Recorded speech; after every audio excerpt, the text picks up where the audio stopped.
اعوذ باللہ من الشیطان الرجیم بسم اللہ الرحمن الرحیم الحمد للہ رب العالمین والصلاة والسلام علی سید المرسلین و خاتم النبیین اما بعد۔ صحیح بخاری باب کتاب الجنائز، حدیث نمبر 1373، اردو ترجمہ۔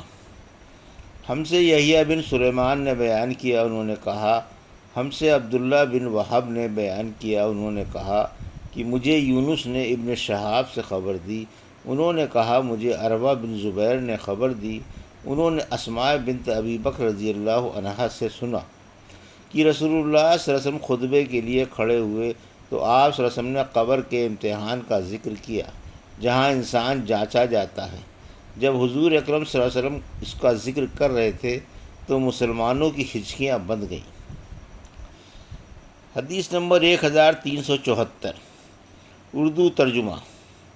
ہم سے عیاش بن ولید نے بیان کیا، کہا ہم سے عبد الاعلیٰ نے بیان کیا، کہا کہ ہم سے سعید نے بیان کیا، ان سے قتادہ نے اور ان سے انس بن مالک رضی اللہ عنہ نے کہا کہ رسول اللہ صلی اللہ علیہ وسلم نے فرمایا آدمی جب اپنی قبر میں رکھا جاتا ہے اور جنازے میں شریک ہونے والے لوگ اس سے رخصت ہوتے ہیں تو ابھی وہ ان کے جوتوں کی آواز سنتا ہوتا ہے کہ دو فرشتے منکر نکیر اس کے پاس آتے ہیں، وہ اسے بٹھا کر پوچھتے ہیں کہ اس شخص یعنی محمد رسول اللہ صلی اللہ علیہ وسلم کے بارے میں تو کیا اعتقاد رکھتا تھا؟ مومن تو یہ کہے گا کہ میں گواہی دیتا ہوں کہ آپ صلی اللہ علیہ وسلم اللہ کے بندے اور اس کے رسول ہیں۔ اس جواب پر اس سے کہا جائے گا کہ تو یہ دیکھ اپنا جہنم کا ٹھکانہ، لیکن اللہ تعالیٰ نے اس کے بدلے میں تمہارے لیے جنت میں ٹھکانہ دے دیا۔ اس وقت اسے جہنم اور جنت دونوں ٹھکانے دکھائے جائیں گے۔ قتادہ نے بیان کیا کہ اس کی قبر خوب کشادہ کر دی جائے گی جس سے آرام و راحت ملے۔ پھر قتادہ نے انس رضی اللہ عنہ کی حدیث بیان کرنی شروع کی، فرمایا اور منافق و کافر سے جب کہا جائے گا کہ اس شخص کے بارے میں تو کیا کہتا ہے تو وہ جواب دے گا کہ مجھے کچھ معلوم نہیں، میں بھی وہی کہتا تھا جو دوسرے لوگ کہتے تھے۔ پھر اس سے کہا جائے گا نہ تو نے جاننے کی کوشش کی اور نہ سمجھنے والوں کی رائے پر چلا۔ پھر اسے لوہے کے گرزوں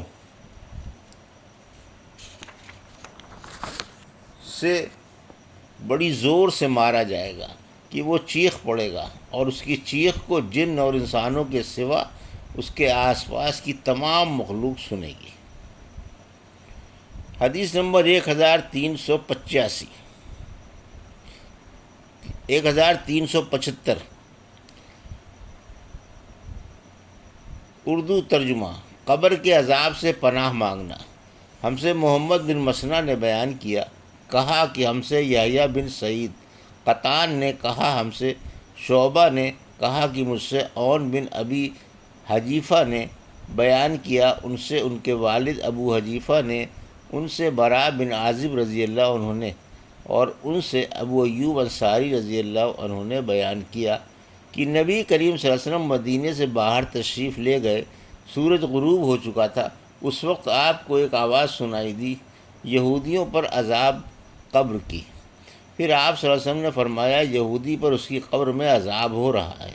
اور نضر بن شمیل نے بیان کیا کہ ہمیں شعبہ نے خبر دی، ان سے عون نے بیان کیا، انہوں نے اپنے باپ ابو حجیفہ سے سنا، انہوں نے براء سے سنا، انہوں نے ابو ایوب انصاری رضی اللہ عنہ سے، اور انہوں نے نبی کریم صلی اللہ علیہ وسلم سے۔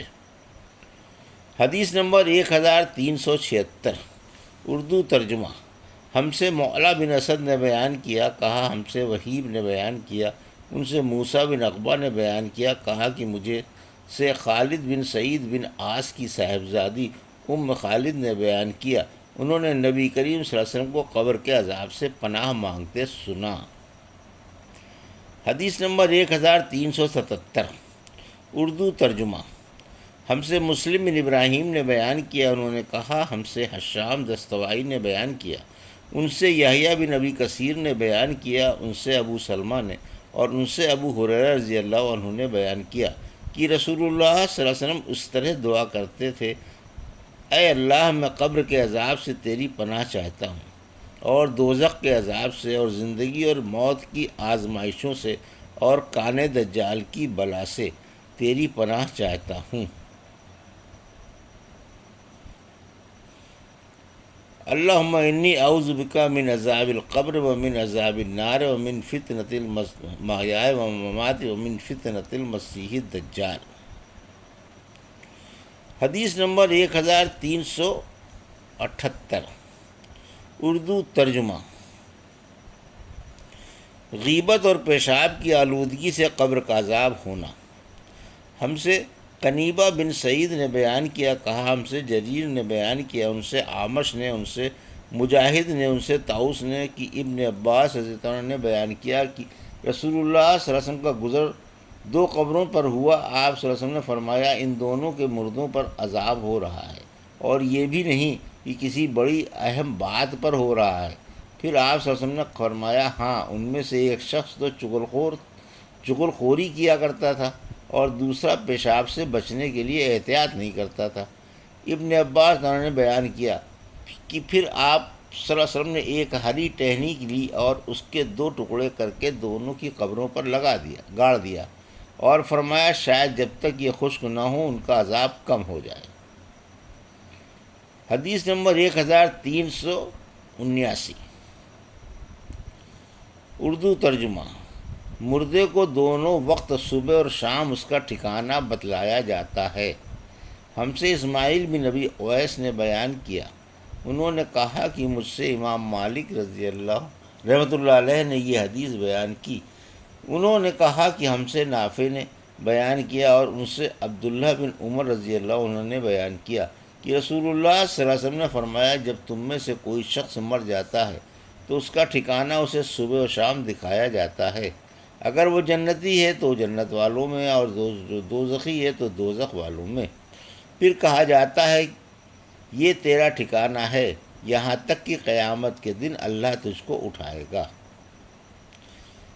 حدیث نمبر 1380، اردو ترجمہ۔ میت کا چارپائی پر بات کرنا۔ ہم سے قنیبہ بن سعید نے بیان کیا، انہوں نے کہا ہم سے لیث بن سعد نے بیان کیا، ان سے سعید بن ابی سعید نے بیان کیا، ان سے ان کے باپ نے بیان کیا، ان سے ابو سعید خدری رضی اللہ عنہ نے کہ رسول کریم صلی اللہ علیہ وسلم نے فرمایا جب جنازہ تیار ہو جاتا ہے پھر مرد اس کو اپنی گردنوں پر اٹھا لیتے ہیں، تو اگر وہ مردہ نیک ہو تو کہتا ہے کہ ہاں آگے لیے چلو، مجھے بڑھائے چلو، اور اگر نیک نہیں ہوتا تو کہتا ہے ہائے رے خراب، میرا جنازہ کہاں لیے جا رہے ہو۔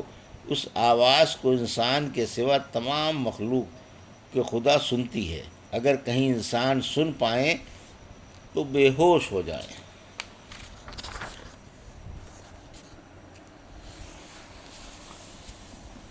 حدیث نمبر 1381، مسلمانوں کی نابالغ اولاد کہاں رہے گی؟